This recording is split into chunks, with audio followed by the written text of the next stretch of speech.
Tomorrow we're going to start looking at a short text written by a woman, Ayu Khandro. She is a very interesting woman.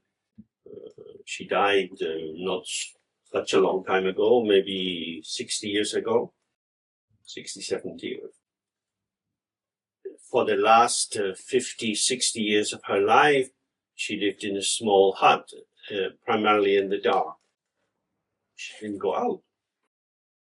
Occasionally people would come to see her, and she had one attendant who would sometimes admit some people who were really interested in meditation practice. And generally she was sitting in the dark. The dark allowed her to observe her mind in operation.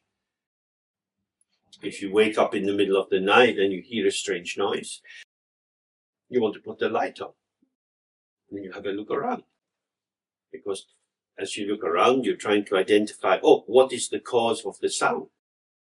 You want to make sense of it. Oh, it was the wind in the garden, it blew something. That's okay. But imagine there's no light to put on. Oh God, what was that? Very frightening. So what caused the disturbance? The object or the mind? This is why she was sitting for many years in the dark.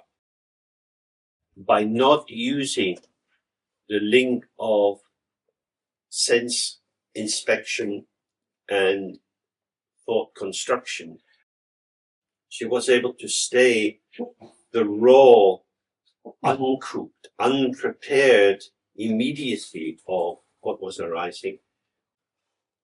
And that allows the immediacy of the arising and the passing of the experience. It is what it is. But what is it? It is what it is. And again, this is like a crossroads. You can stay with the immediate clarity of the arising and passing of the moment, or you can try to work it out. What does that mean, to make sense of something? It means that I set out my lines of words and thoughts, and like in some science fiction horror film, they are like the tentacles going out from the space monster. And they wrap themselves around the event. And then we pull it in and swallow it. I know what it is. Smart boy. What does that do? It convinces me I have mastery over the world. I know what is going on. Because I believe my own story about what is going on.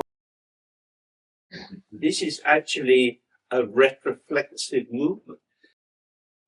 This is to say, we can turn back into ourselves without really making contact.